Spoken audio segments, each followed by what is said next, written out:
Assalamualaikum warahmatullahi wabarakatuh. Perkenalkan, nama saya Haikal Akbar dengan NIM 2302020044, Prodi Informatika, Fakultas Ilmu Teknik Universitas Bina Insan. Pada kesempatan kali ini, saya akan menganalisis performa multiprosesor pada sebuah laboratorium penelitian menggunakan komputer dengan prosesor multi-core untuk menjalankan simulasi ilmiah. Namun, mereka menemukan bahwa tidak semua core digunakan secara optimal, menyebabkan performa sistem kurang efisien. Yang pertama, apa penyebab utama ketidakefisienan penggunaan core pada sistem multiprosesor? Oke. Ketidakefisienan penggunaan core pada sistem multiprosesor dapat disebabkan oleh beberapa faktor utama, yaitu ketidakseimbangan beban kerja atau load imbalance, overhead sinkronisasi, kontensi memori dan bandwidth, dan juga ketergantungan tugas atau task dependency.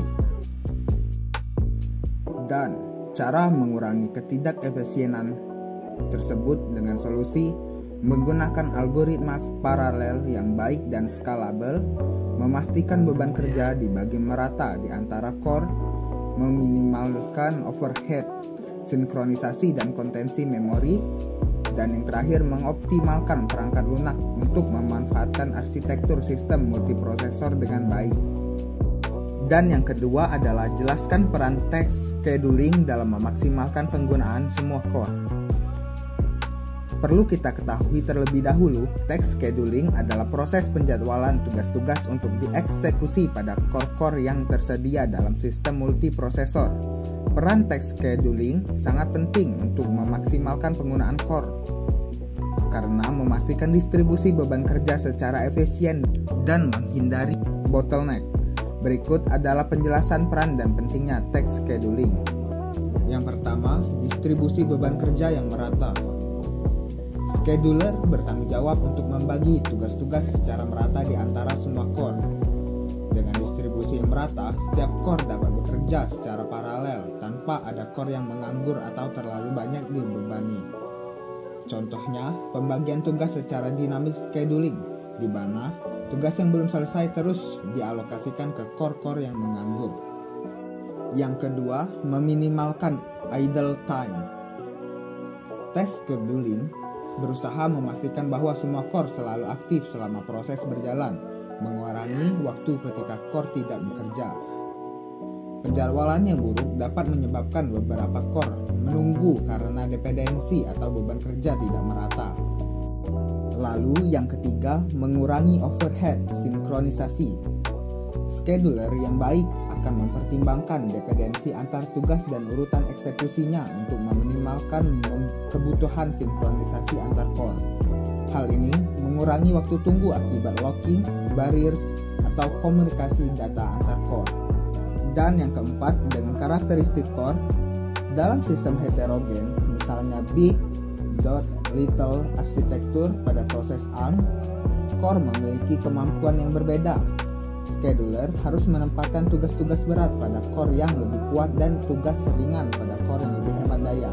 Ini memaksimalkan efisiensi kerja dan energi.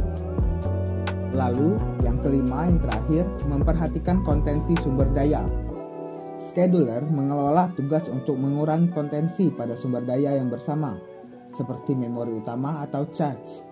Dengan menjadwalkan tugas-tugas yang sering, mengakses data berbeda ke core yang berbeda, kontensi dapat diminimalkan. Yang ketiga adalah apa kelebihan dan kekurangan penggunaan shared memory dibandingkan distribute memory dalam sistem ini.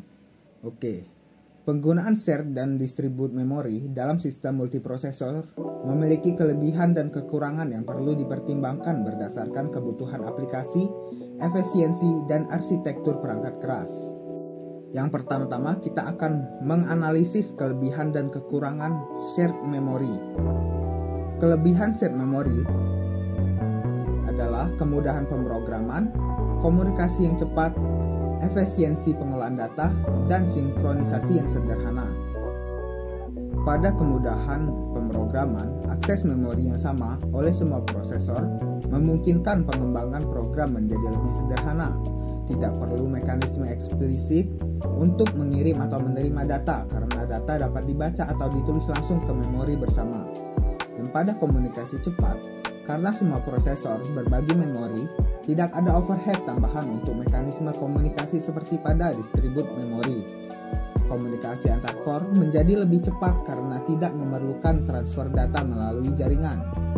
Lalu yang efisiensi pengelolaan data. Data dapat dengan mudah diakses oleh semua prosesor tanpa perlu duplikasi, menghemat memori. Dan yang sinkronisasi sederhana. Sinkronisasi dapat dilakukan menggunakan primitif seperti mutex, semaphore, atau barrier yang sudah tersedia di pustaka standar. Dan kekurangan shared memory adalah kontensi memori atau memory contention, skalabilitas yang kurang, kompleksitas konsistensi charge, dan overhead sinkronisasi. Untuk kontensi memori atau memory contention, jika banyak prosesor mencoba mengakses lokasi memori yang sama, terjadi bottleneck yang mengurangi efisiensi. Masalah ini semakin serius seiring bertambahnya jumlah prosesor. Untuk skalabilitas yang terbatas, shared memory kurang efisien untuk sistem dengan banyak prosesor karena bus komunikasi menjadi bottleneck. Arsitektur ini sulit diperluas ke sistem berskala besar seperti superkomputer. Dan untuk kompleksitas konsistensi charge dalam sistem dengan charge, menjaga konsistensi data antara memori utama dan charge lokal setiap prosesor menjadi tantangan besar, terutama dalam arsitektur SMP, symmetric multiprocessing. Dan yang terakhir untuk overhead sinkronisasi, meskipun sinkronisasi sederhana, operasi sinkronisasi seperti penguncian dapat menambah overhead, terutama pada aplikasi dengan banyak thread yang saling bergantungan. Dan untuk kelebihan distribut memori adalah skalabilitas yang tinggi, mengurangi kontensi memori, fleksibilitas arsitektur, dan efisiensi lokalitas data.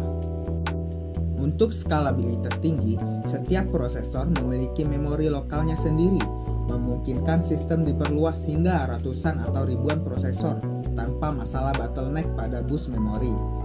Dan untuk mengurangi kontensi memori, karena setiap prosesor memiliki memori sendiri, tidak ada persaingan untuk akses memori seperti dalam shared memory. Untuk fleksibilitas arsitektur, distribut memori memungkinkan komunikasi melalui jaringan sehingga cocok untuk cluster atau grid computing. Dan yang terakhir untuk efisiensi lokalitas data.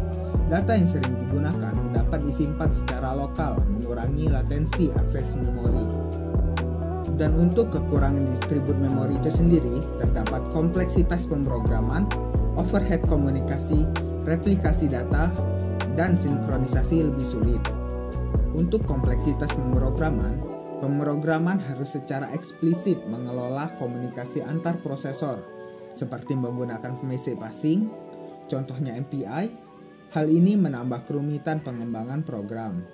Untuk overhead komunikasi, data harus dipindahkan melalui jaringan antar prosesor yang dapat menambah latensi dan menurunkan kinerja jika komunikasi sering terjadi.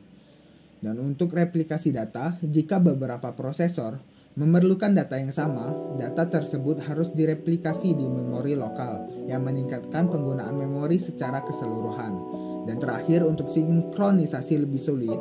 Sinkronisasi antar prosesor lebih kompleks karena melibatkan komunikasi antar mode yang terpisah. Pada pertanyaan keempat, jika Anda diberi anggaran untuk meningkatkan performa sistem, apakah Anda akan menambahkan jumlah core atau meningkatkan kecepatan clock? Berikan analisis komprehensifnya. Oke, pilihan antara menambah jumlah core atau meningkatkan kecepatan clock bergantung pada jenis beban kerja yang akan dijalankan oleh sistem dan bagaimana karakteristik aplikasi memanfaatkan sumber daya yang tersedia. Berikut adalah analisis komprehensif untuk kedua opsi. Pada analisis menambah jumlah core ataupun meningkatkan kecepatan clock terdapat kelebihan dan kekurangannya tersendiri. Kelebihan dalam menambah jumlah core adalah meningkatkan kemampuan paralelisme, efisiensi energi yang lebih baik, dan skalabilitas untuk beban kerja masa depan. Dan untuk kekurangannya adalah tidak efektif untuk aplikasi serial, overhead sinkronisasi, dan kontensi sumber daya bersama. Untuk kelebihan analisis meningkatkan kecepatan clock adalah meningkatkan kinerja tugas serial, responsivitas yang lebih baik, dan kompatibilitas. Dan untuk kekurangannya, konsumsi daya yang tinggi, dimensi peningkatan terbatas, dan kekurangan efektif untuk paralelisme. Kesimpulannya adalah, untuk sistem dengan beban kerja paralel atau aplikasi modern yang mendukung multithreading, menambah jumlah core lebih menguntungkan. Sedangkan untuk aplikasi legacy atau yang sangat bergantung pada kinerja satu core, meningkatkan clock speed bisa memberikan peningkatan yang lebih terasa. Namun, jika anggaran memungkinkan, mengkombinasikan keduanya, menambah jumlah core dan sedikit meningkatkan clock speed dapat memberikan keuntungan terbaik, terutama pada sistem yang menjalankan berbagai jenis aplikasi. Sekian analisis dari saya akhiri. Wassalamualaikum warahmatullahi wabarakatuh.